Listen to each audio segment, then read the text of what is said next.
Imagine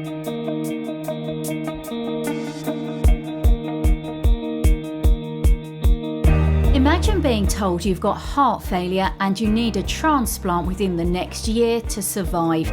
That's what happened to my guest today at the age of just 41. But so far, thanks to pioneering surgery, he's avoided the need for a heart transplant. I'm journalist Angela Walker, and in this podcast I talk to inspirational people and discuss underreported issues. My guests today are BBC sports reporter and friend Chris Slegg and clinical psychologist Mina Arvanitopoulou. Thank you both very much for joining me. Thanks for having us, Angela. Thank you for inviting us. So Mina, I'm looking forward to hearing from you and to finding out how you help patients like Chris. But first of all, Chris, let's find out about your story. When did you first realise that you had a problem with your heart? Yeah, I found out I had been born with this really rare condition called Ebstein's Anomaly back in the year 2000, actually. So I was 22 at that point. I was at Sheffield University doing a journalism degree. And I was just finding it increasingly hard. Sheffield's a really hilly place, and just walking to lectures, I was getting breathless. And I thought my asthma, which I've had since birth, had got worse. Went to the GP at Sheffield, and she listened to my chest, and she said, "You've got something wrong with your heart. We need to send you next door to the hospital," which is one of the best hospitals in the country, Sheffield Heart Hospital. Very quickly, within a couple of days, they told me that I had this really rare condition. I was leaving university that summer. Was referred back down to Guy's and St Thomas's Hospital in London, where I've been ever since. And I was told that summer I was going to need surgery straight away to repair my leaking tricuspid valve. A second opinion meant that surgery never went ahead. And with hindsight, I think that was the right decision. And then nothing really did happen until much further on. I had my first open heart surgery in the year 2020 in the end, and we'll come on to that later. But yeah, it was when I was a student at Sheffield that I found out I'd been born with this congenital heart defect. I'd had it all my life. Looking back, it makes a lot more sense. I really struggled playing a sport at school. My inhalers never made any difference. I don't think that was asthma that was affecting me in my sport, although I did also have asthma. But yeah, it was when I was a 22-year-old student that I was diagnosed with this condition, which has become increasingly hard to live with. But I'm feeling pretty positive now about the challenges that probably still lie ahead as well. So what exactly is this heart condition that you've got? You mentioned the tricuspid valve. What's going on there? Yeah, so my heart, Ebstein's Anomaly, it only affects 1 in, I think, 200,000 people who are born are affected by this. It's a really rare condition, and it's a disease of the right ventricle and also the tricuspid valve. Now, most congenital heart defects, I've only learned this recently, are of the left ventricle. Much more is known about those defects. Nearly all the drugs that exist are for the left ventricle. There's very little that can help the right ventricle. My valve was leaking, but not to a terrible extent when it was discovered. Now, there are children born with this who sadly do not survive. There are many who have to be operated on when they are born or very soon when they are very, very young. There's others who could live their whole life and never need surgery. And there's people right in the middle like me. And when you're right in the middle like me, no one really knows what to do. I've learned that over the last few years. And that's why I had this kind of confusing news when I was 20. We're going to operate, then we're not going to operate. And every year it was like, we're not going to operate, we're not going to operate, we're not going to operate, we're not going to operate. We think it's the best thing to leave it, until I got to the age of, 41, when they said, no, I'd have been 40, and they said, we need to operate now. The leak's it's gone from moderate to severe. We need to operate. We're going to use this thing called a cone repair, where they twist your own valve into a better shape. It's going to function better. We're very, very confident, and I'd always been led to believe this for 20 years, that when we do this valve repair, you're going to be in a much better shape and you won't need any other surgical intervention in your life. I had that valve repair in August 2020, kind of in the midst of COVID. I felt very, very lucky at the time to even have an operation. The hospital felt almost deserted to me. So many people were having things cancelled. My surgery went ahead. Everyone was very, very happy with it. They loved the way it looked. The valve repair to them looked amazing. You're going to go out of here. You're going to have a much better life now. A year on, so summer of 2021, I was in a really bad place. I couldn't unload my own dishwasher without my arms hurting. I couldn't hang the washing on the line without my arms hurting. My body was heavy. Suddenly this condition I'd had all my life, I could feel it. And to an extent, I can still feel it now. It's only the last 3 years where I feel this disease. And that was really, really hard to cope with. But I kind of thought, I've been told this has all gone well. It's just, I'm just getting used to it. I went back for my checkup a year after the surgery, and I could visibly see the panic on the face of the people in the hospital. I knew straight away that they knew things were not good with my heart. And I was told by, kind of unfortunately, I was seen by a cardiologist I'd never seen before, because my own cardiologist was having to quarantine because of COVID. That was still affecting so many people in so many different ways. And someone I'd never seen before told me, you're going to need a transplant within a year. And I fell apart. Because I had never, ever been prepared for that. It had never been mentioned to me. It had always been mentioned, we're going to repair the valve. We're really confident. And obviously, nothing's ever guaranteed. But the idea that I would need a heart transplant was never been said to me. And I went home in a state of shock, and I was too shocked to tell anyone. I didn't tell my wife for a couple of weeks. I started to research heart transplants, and with the best will in the world, I could only interpret everything that was written there positively in a very negative way, because it had never been something I thought was going to be part of my life. And, there is still, I don't want to take away hope from anyone who's in that position. There'll be people listening out there who may need a heart transplant, who are about to have one, who've had one, and there's hope. There's plenty of hope. I've spoken to people since. But when I learnt about it and I read the stats, and 50% of people survive more than 5 years, I interpreted that as, well, 50% don't. And obviously then you start to think, what if I can't find a heart? What if my body doesn't accept it? And these are all things I may have to come to again, because the next step, if I need a next step, will be a transplant. There's nothing else they can do beyond what they've done, which we'll come on to later. But getting that news was something that sent me into a really difficult place mentally. And it's only thanks to Mina that I was able to get out of that. So there you are. You go into hospital to have a checkup on an operation you've had to repair the valve, and you get this life-altering news. You said it took you weeks before you could even share that news with your wife. What was going through your mind? To me, it felt, and I am getting emotional now talking about it, I felt that suddenly my whole future looked very, very different. And I thought the minute I told anyone else about that, the whole of their future would look different too. And for as long as I could keep it a secret, in some ways it wasn't really real. It wasn't something we all had to admit and we all had to face. And I knew that the minute I told that news, not just to my wife, but to my mum and my dad, that everything would be different for people. And I wanted to delay that. And then my mum kind of realised I was holding something back, and I just told her. I think I possibly even told her just before I told my wife. And I have the most amazing wife, the most amazing parents, the most amazing friends, the most amazing colleagues, of which you were once one, Angie, and it was great memories of working with you. Despite all of that support, I didn't feel, I don't think strong enough's the right word. I just couldn't get myself into a position where I could articulate this. And I didn't want to be the bearer of bad news. I'm so lucky until this point that I still have parents in very good health. I have my wife does. We haven't really had any sort of, really life-altering news to have to face together. And I felt like, I'm kind of the one crashing, ruining the party here if I have to tell everyone this. It's in the run up to Christmas as well. You're kind of thinking, try and put it off, but I wasn't able to do that. And I'm glad I didn't. And, the minute you share news, it becomes so much easier. So everyone would be my advice to everyone, talk to someone, whoever it is. Because the minute you start to share news, you can start to embrace that as your reality. And, other people around you, they're grown-ups, and they realise they have to embrace it as part of their reality too. And, all of us here, we would do that to our loved ones too. So, yeah, the minute I was able to share the news, things did start to get easier. But I still, and it was much, much later before Mina came along, I still needed professional support, despite having an amazing support network around me. Mina, it sounds from what Chris is saying that he was so worried about the effect that his illness was going to have on his loved ones. what he's talking about here, he's not even talking about concern for his own health, really, is he? He's talking about the impact of his condition on his family. Is that something that you hear a lot from the patients that you work with?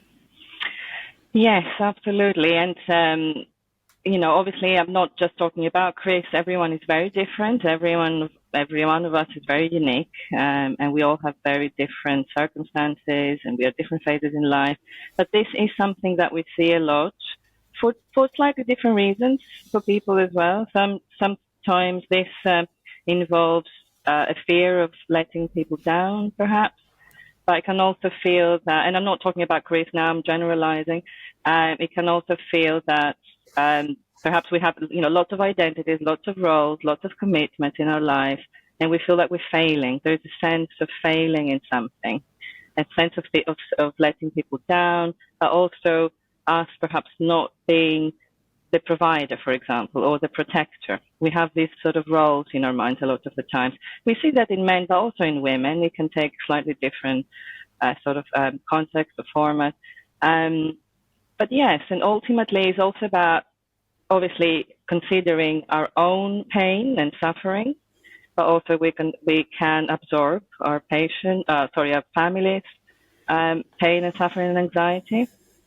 And I think a very important point that Chris made is about communications, because a lot of the times what happens is that when patients have this news, they don't communicate that straight away, or even for a long duration, they keep things to themselves about how they feel, even if the families do know about what's happening, but they tend to hold on to the most uncomfortable feeling. So then that creates, it can create a lot of distance.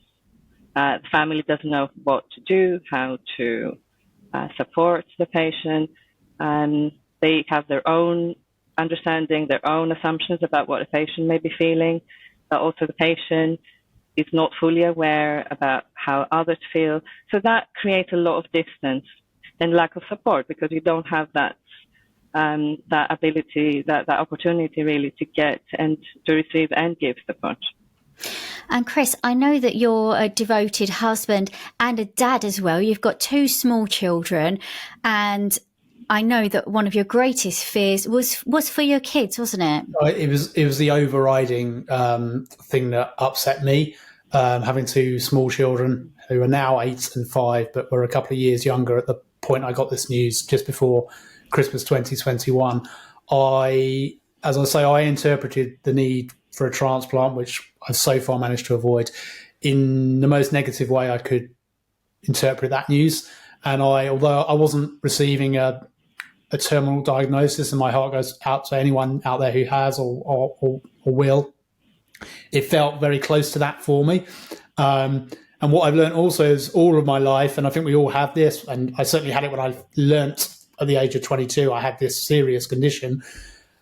How you think you would cope receiving bad news, certainly in my instance anyway, I can't say it's true for anyone, how I thought I would cope in the event one day of receiving bad news was a million miles away from actually receiving really bad news. I was, no matter how prepared I thought I would be one day perhaps to get that news, I just wasn't anywhere close to knowing how to deal with it.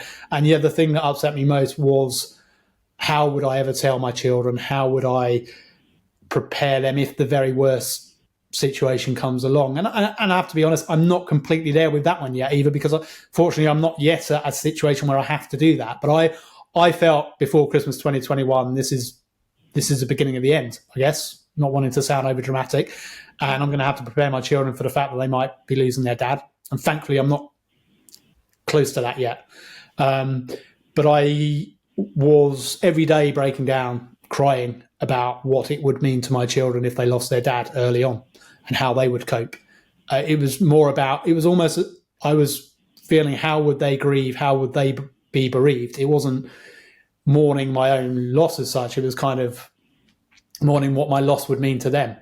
And just from a couple of people I've spoken to over the last 18 months with very different health conditions, but serious, that seems to be something others have had too, where I think a lot of us feel like and again, I don't know if I could, but a lot of us feel like we could cope with that's going to happen to us, but coping with what it means to your family, your wife, your kids, your parents, your friends.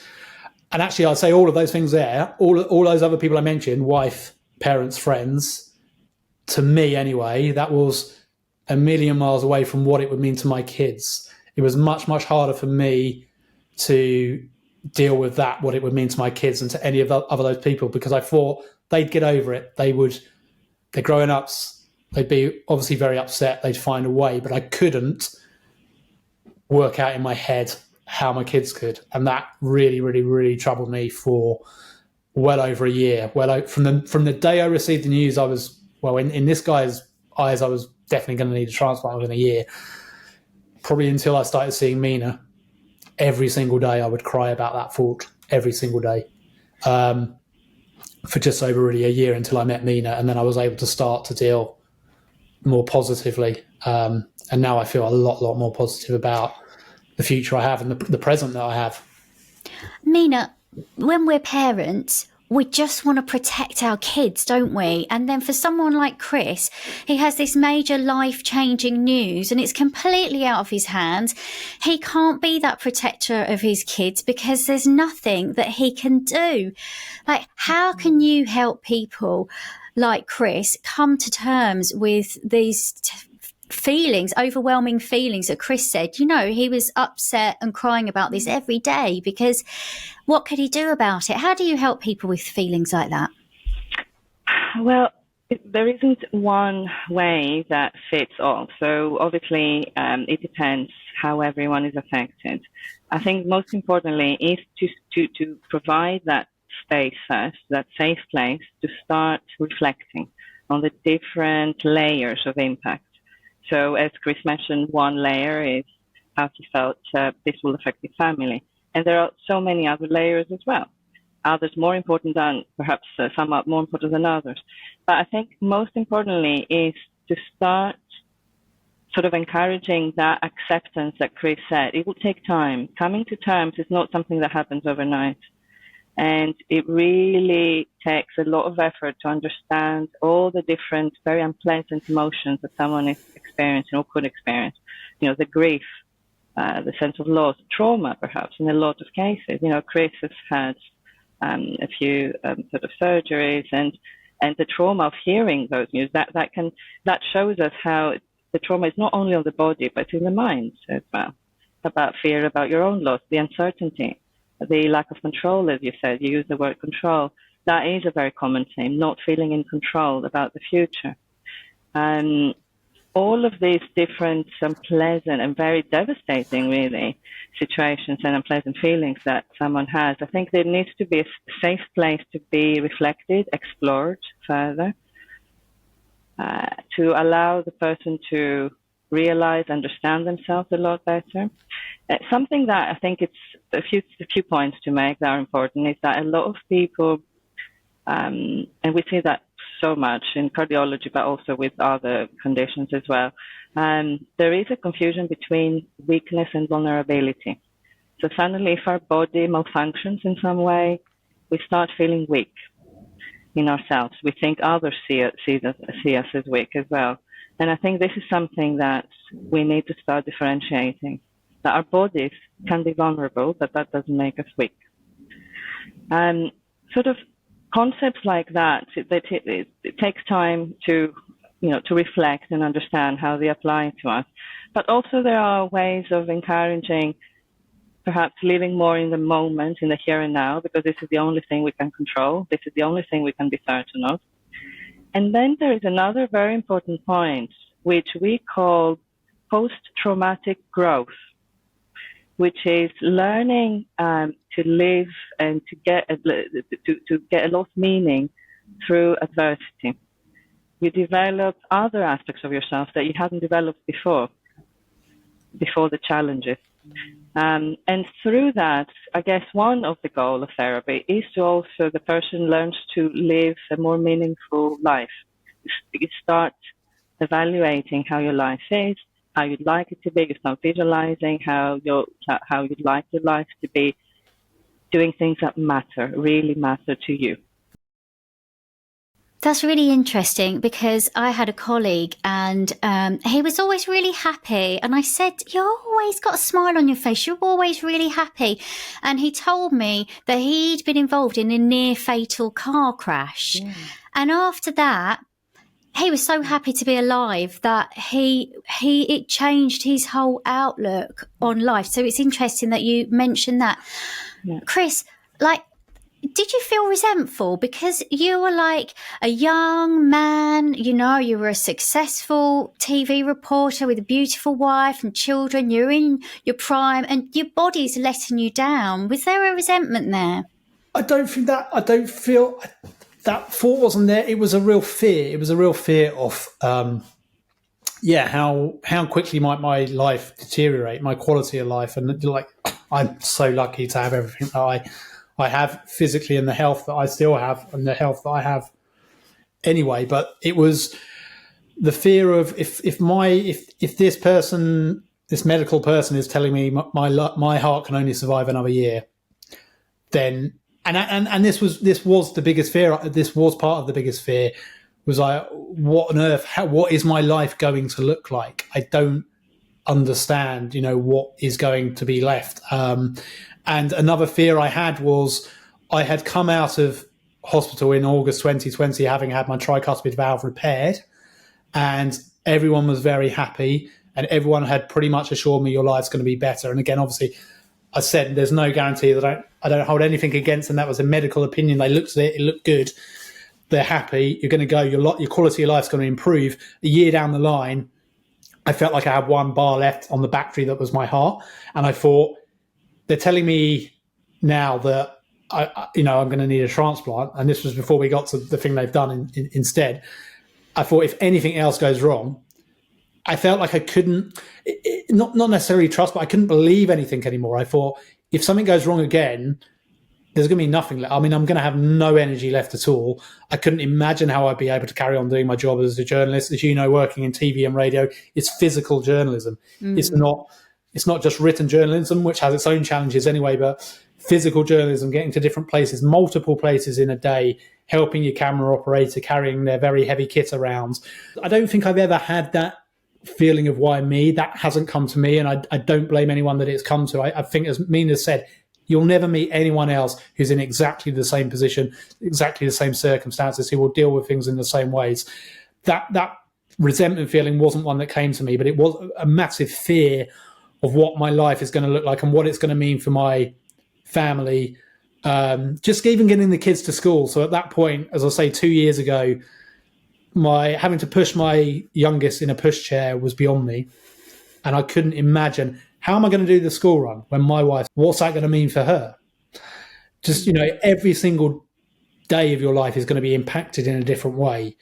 And those are all things we may have to come to again one day. But right now, I'm in a much better place health-wise than I was in 2021, physically and mentally a lot better too. So if anything, maybe receiving the bad news that I did in the way that I did, brutal though it was, has got me preparing for a longer, mid to long-term future sooner than I might have done. So that's probably a helpful thing. So when you shared the news with your wife, Sonia, how did you feel after you'd done that? Because that was a bit of a milestone, wasn't it? You'd kept that as a secret, your condition up until that point.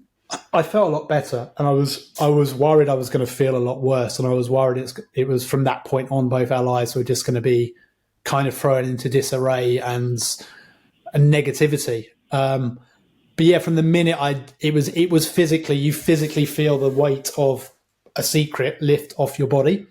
And also, you take strength from the reaction of this person that you love, that loves you, who deals with it in a really strong way, as my parents did too, because, they're not going to fold. They know they need to be strong for you. And through that, you take greater strength. And you realise, obviously, they are able to encompass this as part of their reality too. Obviously, they know it might change things, might change them immensely, it might change them to a smaller degree. But they are now ready for that change too. I mean, you're not going to be able to keep that a secret forever with this kind of condition. So I felt I was so great. I was so happy that I'd been able to say it because I'd been keeping it inside for 2 weeks. And that would be my advice to anyone. Don't bottle it up. It's tough, but you've got to face reality, and you've got to allow the loved ones around you who are going to be impacted to face that too, and to face it together. So, again, not everyone has that. Not everyone listening has that. And for anyone who doesn't have family around them, I'm so lucky to have that. I hope they have a friend they can turn to. If not, find someone. There's support networks out there. Again, I was so lucky to be offered counselling through my hospital with Mina, and not everyone will have that. I feel so fortunate to have had it, but just find someone to talk to, because the minute you can share news, it just helps. It makes it reality, and you realise just suddenly, or I did at least. I don't want to speak for everyone because it's different. Just 1% of you is, oh yeah, it's okay making this reality, and then 2% of you is like, yeah, it's okay making this reality. And then the way I live now, I've fully embraced my new reality, and there's bits of it I hate, but I feel a lot more in control of it now. I think one of you said earlier, the loss of control. That was something I really struggled with, because you realise, for the first time really facing your own mortality. And I think that takes me back to what I said earlier about, we're all kind of think we know we're prepared for the worst news, but actually getting it suddenly made me feel like I wasn't in control of anything at all. And now I feel like I am in control again. I'm realistic that could be some other bad things coming down the line, but I feel in control. You're better equipped mentally to deal with those. Yeah. So you'd had this terrifying news that you would probably need a heart transplant within a year, but instead you actually had a different pioneering procedure. Tell us about that, Chris, because that's brought you to where you are today. You're over a year since you were told that you would need a heart transplant within a year. So talk us through what the surgery you did have and how that helped. Yeah, and again, it's so amazing how, there's so many different opinions out there, and different cardiologists will think different things. And, I truly believe the vast majority of them are doing their very, very best, working in a very tough field and making the calls that they genuinely think are right. But I had a second. I went for a second opinion. I spent pretty much every second of free time that I had in the first half of 2022 getting my medical notes into a position to send out to the United States, where there's the Mayo Clinic, which is probably the leading clinic anywhere in the world regarding Ebstein's anomaly. If they've done more surgeries there. And I even considered traveling to America to actually have an appointment. I was able to have one online for a cost which, fortunately, I was able to afford. My long-term cardiologist had also done research, and he suggested what we should do is this operation called the Glen, where they take the main vein out of your heart and plug it straight into the main artery. And that takes about a third of the pressure off of your right ventricle. It means it has to do less work. He also went to Bristol Heart Hospital for a second opinion. They agreed with him. And independently, through what I was talking to with Boston, they agreed too. And it was only at that point, so this is about summer 2022, when I felt reassured that if kind of three different people, my long-term cardiologist and the Mayo Clinic in America and Bristol Heart, say the Glen, and Bristol sent me a document, and it basically said, this is your only option. It's that or a heart transplant. And to me, it was a very easy decision, but I didn't have the trust it was actually going to work. So having already had I got a bit of a cough. Having already had major heart surgery, which had made my heart a lot worse in many ways, I was really worried that this was going to leave me in an even worse position. And so this second major heart surgery became a real mental challenge in the way that the first had never been. The first, to me, had just been a physical challenge, horrible though it was. Go into a hospital, have your heart corrected, spend 3 months sadly not being able to do much, not being able to work, long time back to recovery. But I'd always felt in 2020 that tricuspid valve repair was going to be was going to mend my heart as well as it could. and the future was going to be bright. I'm now in a position where I'm facing having open heart surgery effectively. They don't open the heart, but they've got to open your chest again. They've got to move all the wiring up your circulatory system around. And I was told they'd never done one on an adult at this stage. So the Glen's very rare. I mean, Ebstein's anomaly is very rare. A tricuspid valve repair in adults is very rare. A Glen, when it's done, is usually done at the same time as the tricuspid valve repair, or if not, it's usually done within days or weeks, because it's become apparent quickly that the tricuspid repair alone hasn't been sufficient. So they do a Glen. That's called a late Glen when it's done within days or weeks. Mine was being done over a year and over 2 years after my tricuspid valve repair. And I was told this is the latest anywhere in the world we've ever done a Glen on adult or child. And I was left feeling basically the only thing separating me from a heart transplant is something you've never done on an adult at this stage. And I can accept now that I've always been quite a negative person, and I could not see any way this was going to improve things. And so going into for this operation almost exactly just over a year ago, October 2022, I probably went in with quite a defeatist attitude. I went into hospital without much faith this was going to make any difference at all. And that probably made it all a lot harder as well. And as I was leaving the hospital, and I was in tears pretty much every day in the hospital, my cardiologist, I actually went to sleep for the operation with the cardiologist I've had for 20 years. I woke up now because he's about to retire in the care of Dr. Hannah Douglas. And she has a very, very different outlook from anything I've experienced in the past. And she could see how troubled I was mentally by this. And she just said, you've been through a trauma. You've been through a trauma twice. You've been living with a trauma since you knew you had a heart condition. And we will get you a clinical psychologist. Now, I don't know, Mina will know better, but even at St. Thomas's, which is one of the best hospitals in the world, this is quite a new thing. And they've got far too many people to help as well. Yeah, I had just literally started my job there, I think.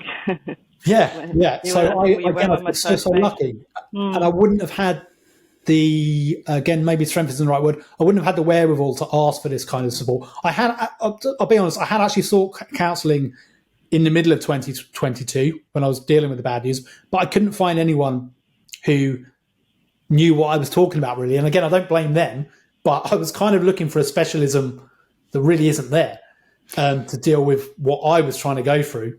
And I had a couple of sessions with different people, and I was like, it's no fault of their own, but that doesn't help me. So I feel very lucky that I inherited a new cardiologist who knew that this wasn't just a physical challenge coming out of open heart surgery. But it seems like such an obvious thing that somebody who's been through such a physical trauma, the mental trauma of living with a condition that could be life-limiting, life-threatening, they're worried about their family, they're worried about their health, their work, their future. It seems really obvious that people going through that would need some emotional support, Mina.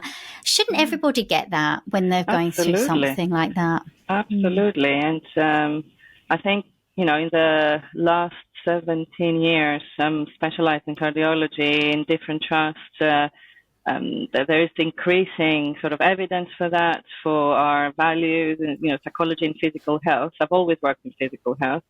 And, from when I started to now, there is increasing sort of funding and sort of value in that, definitely. I mean, in an ideal world, every sort of significant clinic, dealing with a physical injury or physical condition would have a psychologist, because now we know the impact. I know we're not there yet, but I am very fortunate also to work in a department where we are left to decide how much input to give to patients. So, it's to use our own clinical decision whether someone might need a few sessions, perhaps mainly normalization, giving some validation, to anything up to 20 or more sessions if needed, but also we are trained in delivering different models, different therapeutic approaches to different needs. So we now can use a particular model which is called EMDR, which is applicable for trauma as well. We haven't needed to do that with Chris. That wasn't what it was needed at the time for Chris. But what I'm saying is that we can tailor our approach to the needs, and I think this is so important. And I know Chris, he's done a lot of work around that by just talking about his experience. This is very rare, and I really wanted to really say how much I and all of us appreciate that, because a man in their 40s that don't often sort of talk publicly about how the particular situation, particular experience, particular adventure, physical health sort of affected them. So, yeah, that's sort of amazing. Thank you, Chris, for sharing what you've been going through with us, because I can feel the trauma, I can feel the emotion is still really raw, isn't it? So what is it that's made you want to share your experience? I guess because I've learned so much from it too, and I didn't see the condition I had, that I've had all my life, that I became aware of when I was 22, and which really started to impact me in my early 40s. I never saw that as a mental challenge. I always saw it as a physical challenge. And I think I've learned so much in the last year, and I've reflected so much, and I'm able to do that in a much more positive way. I realise now I lived in denial of this condition for a good 20 years. And actually, I would say some of that denial is probably beneficial and helpful, and I probably needed it, because learning at the age of 22 that you've got this condition, you're able then to not contemplate it every day. And why would you contemplate it every day? And I was able to kind of shut it away. But what I realised now was I just completely put it in this little box.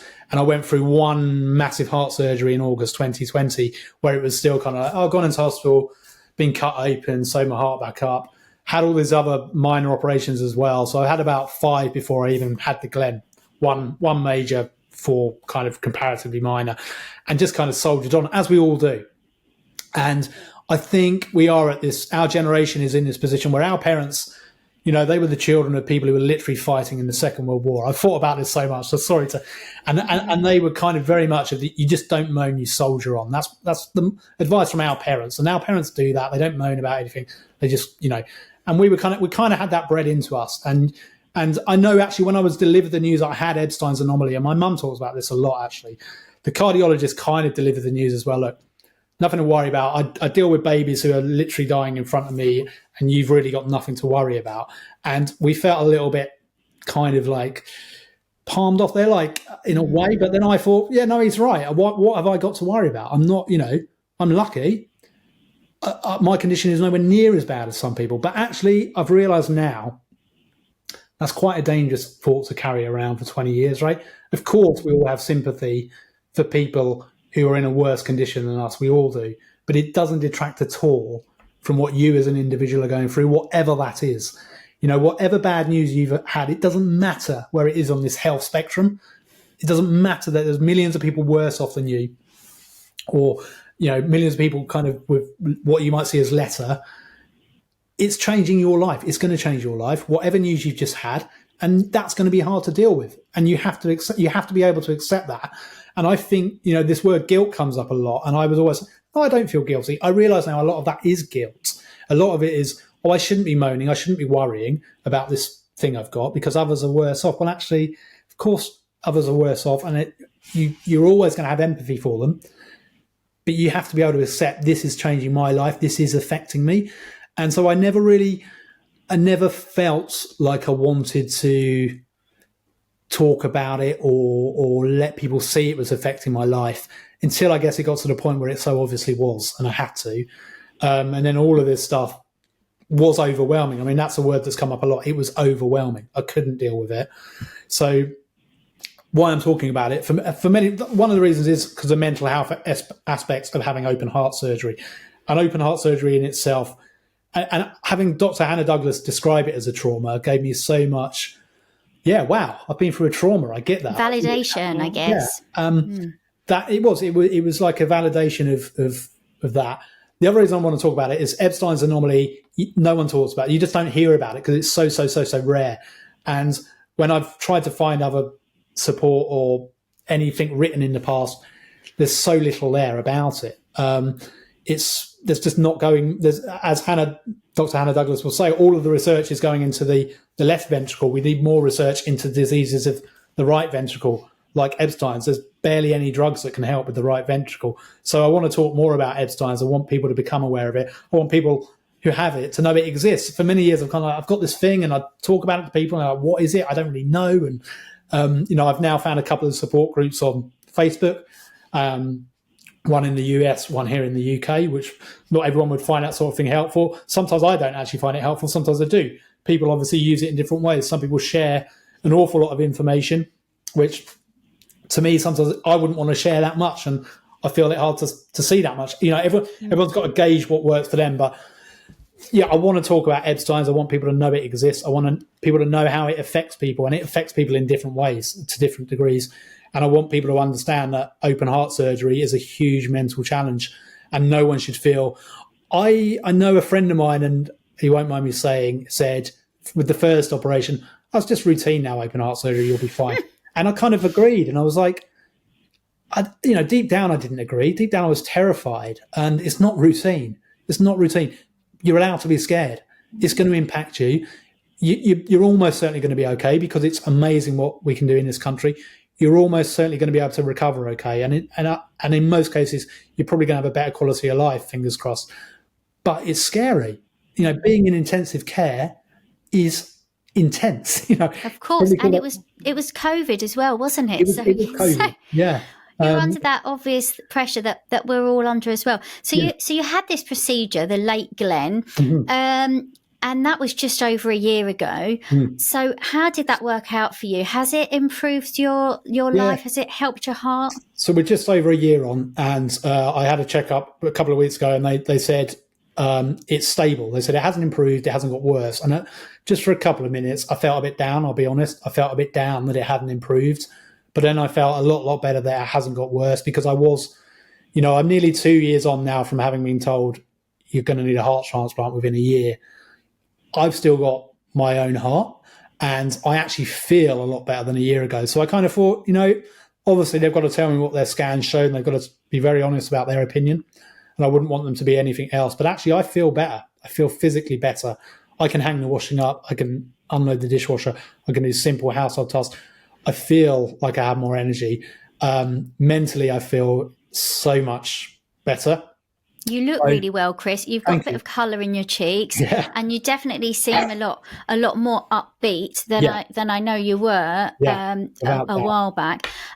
Mina, what kind of strategies can you give people like Chris who've got this burden that they're carrying around with them? How can they accept this new reality that they're living with, and the way that it might change their future? How do you help them? It's a really good question. There isn't one or five, let's say, strategies that sort of make that happen. I think, again, it's a process. It's important to understand that therapy is not always about fixing something. It's just also a lot, Chris made really interesting points and said that in different ways a few times, about allowing yourself to really validate your experience, and to acknowledge the trauma that you've been through. I think this is one of the first things. And I would also sum it up using the word self-compassion. So it's not about comparing ourselves to others, but it's about understanding how certain events or a health condition has affected us, and on the different layers. There's another point that Chris made that I also wanted to touch upon, which is what we call toxic positivity. I don't know if you've sort of come across that concept, which is about, sometimes we do it to ourselves, sometimes we do it to others by saying, I'm lucky to have had that, I shouldn't complain. Or you're lucky to be alive. And that really what it does, if someone says that to us, for example, at the time where really we're hurting, but someone says, you're lucky to be alive, it almost gives us the sense that we shouldn't really complain. And that invalidates the whole experience, and it really shuts us down. So I think, coming back to that, communication is key, sharing our experiences, and also a note that I made earlier on what Chris was saying. It's what he was describing, what it was like for him talking about the experience to his family. It's about showing vulnerability, and that can really make us feel much, much stronger. When we when we actually allow others to see that vulnerability in us, there's so much strength in us in that. So other things that I would sort of continue, perhaps more generically, sort of commenting on, it would be about also setting realistic expectations, because that's to do a lot with our self-image. So there's a lot of work to be done to understand about what our self-image sort of involves. And we said earlier that if the body sort of malfunctions, some people feel really that they're suffering because there's nothing else for them. If they don't feel physically strong, they feel like they're failing in life. So again, it's about understanding other things that they can offer, that they can experience with their minds, with their personality, with the way they think, the way they experience situations, relationships. It's not only about the body. Setting realistic goals, risk expectations, find meaningful relationships, invest in relationships rather than materials and money and being productive. We'd rather invest in relationships with our loved ones, relationships with ourselves.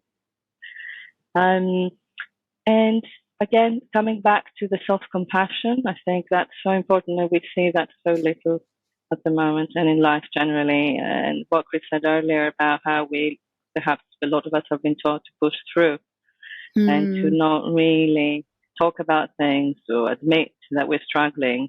I think if we are able to soften that and understand that it's okay for things not to be okay. It's interesting. It's interesting what Chris was saying, because it's all about this British stiff upper lip. You know, we're kind of trained, aren't we, to keep calm and carry on, even when there's this trauma. And I think especially for men, actually, they're told that they have to be they're brought up in a way that they have to be a protector and that they have to be strong, and that it's not really manly to show this vulnerability. But I think what Chris is showing is that it is really important that men do speak out when they're troubled, because you feel so much better for it, don't you, Chris, now? Yeah, without any doubt. I definitely feel that's a generational thing. I think my generation is just about the first generation of men, particularly, who is kind of able now to start to talk about the way things impact them like this. I don't think people much older than me have been able to do that. And I really,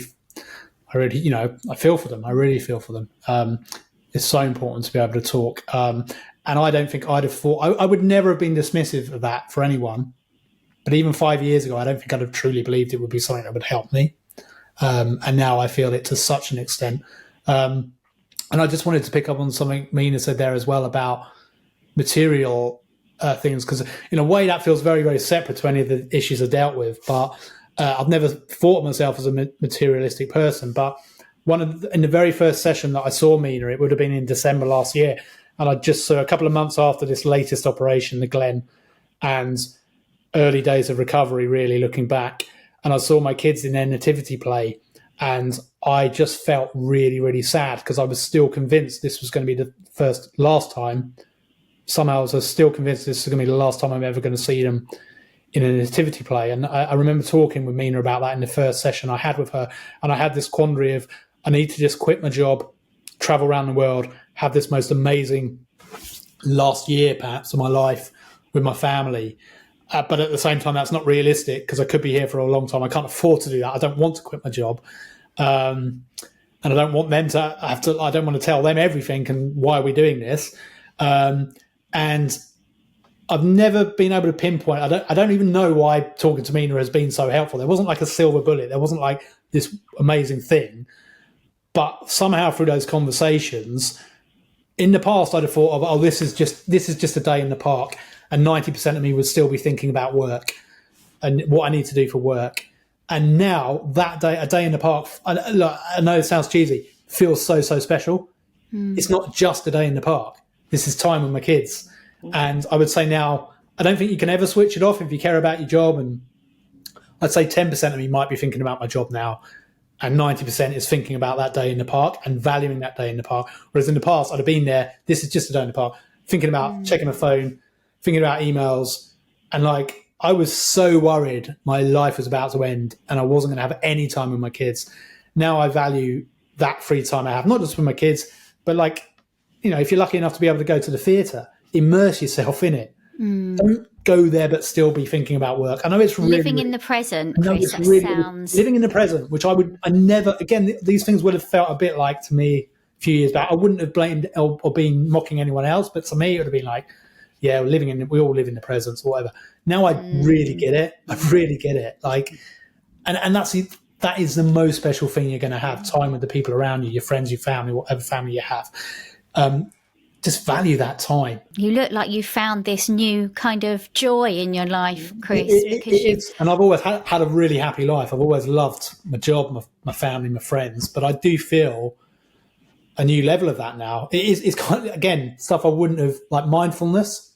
I guess to a degree it's my version of that, and I still don't quite get what that is, but definitely taking just appreciation in the moment and the days that you have and what is around you, and the health that you still have too.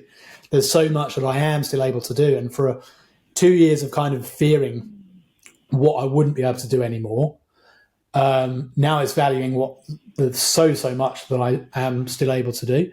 So yeah, it is a real shift of a mindset, and I don't quite know how it happened, but it was being able to talk to someone who is professionally there to listen to you, and who you can say anything with without worrying that you're going to ruin their day. You know, I didn't want to share everything with my wife and my mum because they don't really have an answer. Like, no one has an answer, but I feel like I was going to have an impact on them. So I admit I'm really lucky to have Mina's support. Not everyone's going to be able to find that.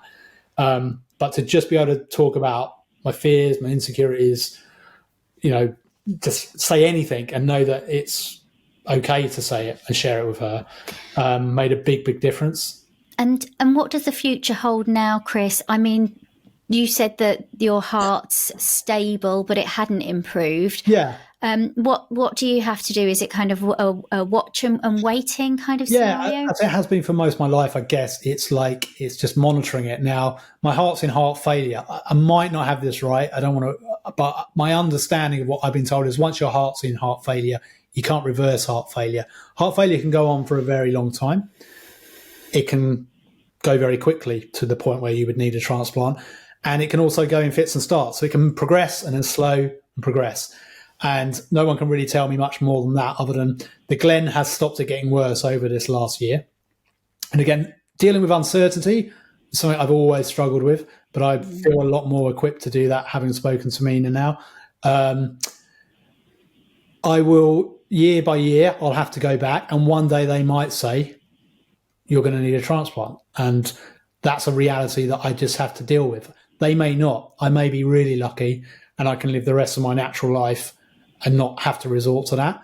But it is still a reality I have to face. I'm really happy that I had the Glen. I definitely feel better than a year ago, and I feel better prepared, much better prepared for having been able to talk about it and got mental health support, much better equipped to deal with any bad news that I might have to deal with again. So yeah, overridingly, I'm in a positive place, and I feel like mine is a positive story, and that's another reason I wanted to share it. And thank you for sharing it. And Mina, Chris, he does sound mentally in a much better place than I know he was when he had that devastating news. And, you know, as he said, he found it totally overwhelming. Yeah.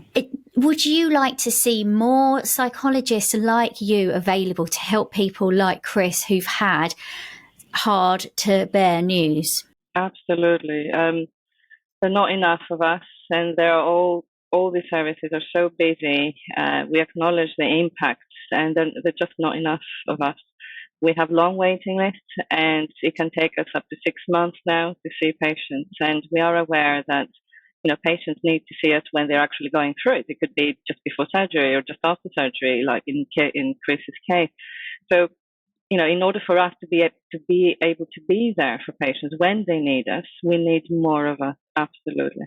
that constant. And we know, don't we, that being able to go into surgery with a positive outlook can be beneficial towards the outcome, can't it? Absolutely. During, after, in terms of how we look after ourselves, how we engage, how we cooperate, how we adhere to all these lifestyle changes that perhaps we need to make, how to seek support, how to manage situations, work, all of that. I mean, I think psychology should be, and I think in a lot of cases it's very valued, and I can see that, but I think that needs to sort of spread even more. Is there any way that somebody who's had some life-changing news, they might have found out they've got a condition or an illness, or they need a procedure or something like that, if somebody's in that situation and they're feeling overwhelmed, where can they go for help? Well, we would assume that they will be under cardiology, under a hospital. So first, we would recommend to ask in their teams if there is psychology. If there isn't, they can always try the British Heart Foundation and see if there are any local resources, any group supports in their area. If for some reason there isn't in where they live, then it's important to know that each borough has a mental sort of health team for mild and moderate difficulties, which are called talking therapies, or IAPs. They go by both names, mainly talking therapies now. So that's definitely something to consider. They won't be getting perhaps the specialist support that they might need at that point, but it could definitely be helpful to make them understand, make sense of what's happening first, and to feel a bit better equipped to deal with this uncertainty and what they're experiencing, really. Thank you so much. And thank you, Chris, so much for sharing your story. And I hope that you go on and that your health improves further.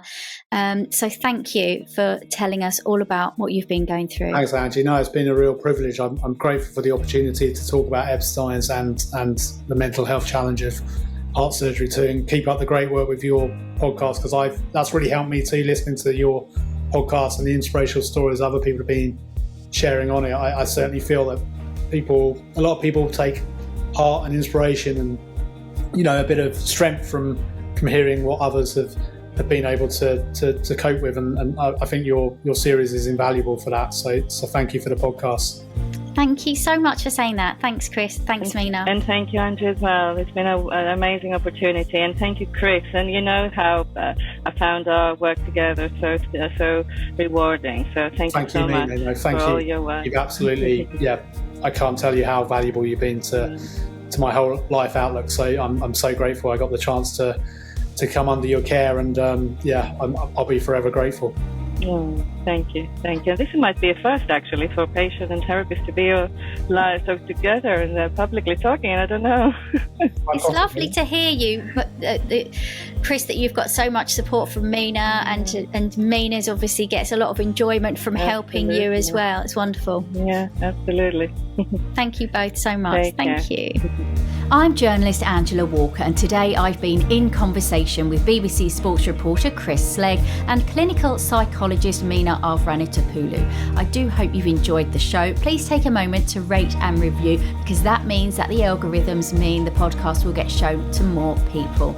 And you can get in touch with me through my website, angelawalkerreports.com. Until next time, goodbye.